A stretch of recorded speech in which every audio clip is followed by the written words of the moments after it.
ଯେଉଁମାନଙ୍କର ପାଦର ଆଙ୍ଗୁଠିରେ ଚୁଟି ଅଛି, ଯେଉଁମାନଙ୍କର ପାଦର ଆଙ୍ଗୁଠିରେ ଚୁଟି ଅଛି, ଆପଣମାନେ ଏହି ଭିଡ଼ିଓଟିକୁ ନିହାତି ଭାବରେ ଦେଖନ୍ତୁ। ଜାଣନ୍ତୁ ଯେଉଁ ବ୍ୟକ୍ତିମାନଙ୍କର ପାଦରେ ଚୁଟି ଥାଏ ସେହି ବ୍ୟକ୍ତିମାନେ କେତେ ଧନବାନ, କେତେ ଭାଗ୍ୟଶାଳୀ, କ'ଣ କ'ଣ ଘଟିଥାଏ ସେମାନଙ୍କ ଜୀବନରେ, କେମିତି ବିତିଥାଏ ସେମାନଙ୍କର ଜୀବନ।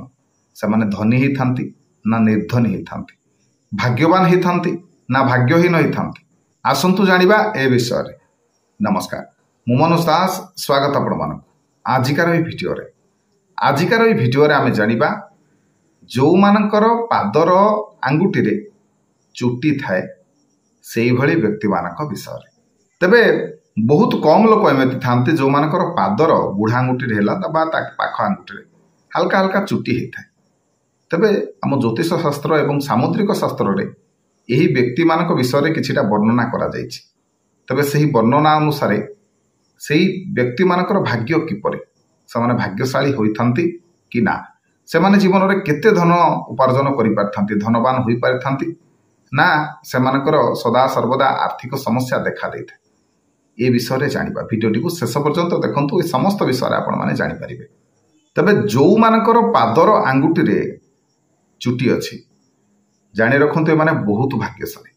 ଜୀବନରେ ଏମାନେ ଅନେକ ପ୍ରକାରର ଉନ୍ନତି ହାସଲ କରନ୍ତି, ବହୁତ କିଛି ଏମାନଙ୍କୁ ମିଳିଥାଏ, ବହୁତ ପ୍ରକାରର ଭୌତିକ ସୁଖ ଏମାନଙ୍କୁ ପ୍ରାପ୍ତ ହୋଇଥାଏ। ଏଭଳି ବ୍ୟକ୍ତି ଧନବାନ ହେଇଥାଏ, ବହୁତ ଧନ ଉପାର୍ଜନ କରିଥାନ୍ତି ଏମାନେ। ତେବେ ଏଭଳି ବ୍ୟକ୍ତିମାନେ ବହୁତ ହୃଦୟବାନ ମଣିଷ।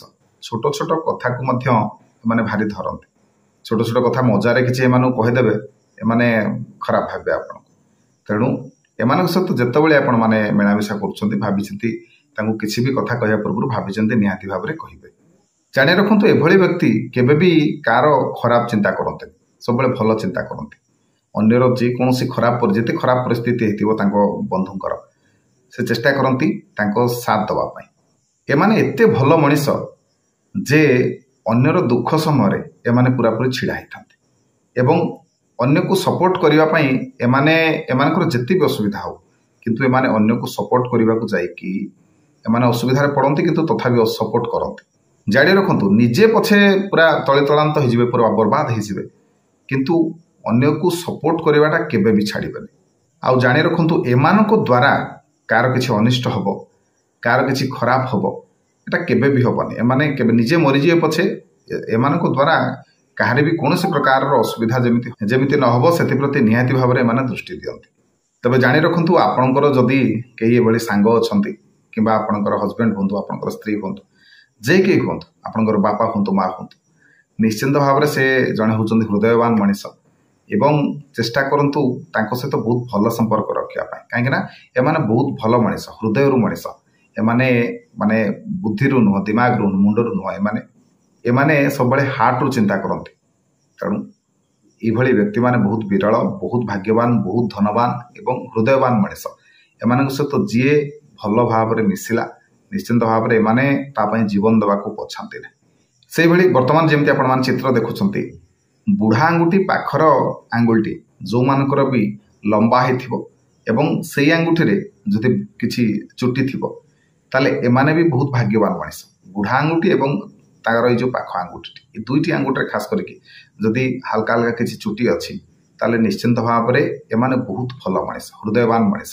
ସେହିପରି ଆପଣଙ୍କର ପାଦର ଆଙ୍ଗୁଠିର ବୁଢ଼ା ଆଙ୍ଗୁଠି ପରେ ତାପରର ତୃତୀୟ ଆଙ୍ଗୁଳିଟି, ଏ ଯେଉଁ ଆଙ୍ଗୁଳିଟି ଆପଣମାନେ ଦେଖୁଛନ୍ତି, ଏଇ ଆଙ୍ଗୁଳିଟି ଯଦି ଆପଣଙ୍କର ତା ପାଖ ଆଙ୍ଗୁଳି ଠାରୁ ଲମ୍ବା ଅଛି, ବଡ଼ ଅଛି, ତାହେଲେ ଜାଣି ରଖନ୍ତୁ ଏମାନେ ମଧ୍ୟ ବହୁତ ଭାଗ୍ୟଶାଳୀ ହେଇଥାନ୍ତି ଜୀବନରେ, ବହୁତ ଲକି ପର୍ସନ। ଏମାନଙ୍କ ଜୀବନରେ ମଧ୍ୟ ଏମାନଙ୍କୁ ବହୁତ ପ୍ରକାରର ଧନ ଲାଭ ହୋଇଥାଏ, ଏମାନେ ବହୁତ ଧନୀ ହେଇଥାନ୍ତି, ଭାଗ୍ୟଶାଳୀ ହେଇଥାନ୍ତି। ତେଣୁ ଏଇଭଳି ମଣିଷ ଯଦି ଆପଣଙ୍କ ଲାଇଫରେ କେହି ଅଛନ୍ତି, ତାହେଲେ ଚେଷ୍ଟା କରନ୍ତୁ ତାଙ୍କ ସହିତ ସମ୍ପର୍କ ଭଲ ରଖିବା ପାଇଁ, ତାଙ୍କୁ ହରାଇବାକୁ କେବେ ବି ଚେଷ୍ଟା କରନ୍ତୁ ନାହିଁ। ଏମାନେ ବହୁତ ଭଲ ମଣିଷ, ଆପଣଙ୍କ ପାଇଁ ନିହାତି ଭାବରେ ବହୁତ ଭଲ ହେବ। ଏମାନେ ବହୁତ କେୟାର ନେବେ ଆପଣଙ୍କର। ତେଣୁ ଆପଣମାନେ ମଧ୍ୟ ଏମାନଙ୍କର କେୟାର ନିଅନ୍ତୁ, ଏମାନଙ୍କ ସହିତ ଭଲ ସମ୍ପର୍କ ରଖନ୍ତୁ। ଆଶା କରୁଛି ଭିଡ଼ିଓଟି ଆପଣମାନଙ୍କୁ ନିଶ୍ଚୟ ଭଲ ଲାଗିଥିବ। ଭିଡ଼ିଓ ଭଲ ଲାଗିଥିଲେ ଭିଡ଼ିଓକୁ ଲାଇକ୍ କରିବେ, ସେୟାର କରିବେ, ଚ୍ୟାନେଲକୁ ସବସ୍କ୍ରାଇବ୍ କରିବାକୁ ଅନୁରୋଧ ରହିଲି। ଜୟ ଜଗନ୍ନାଥ।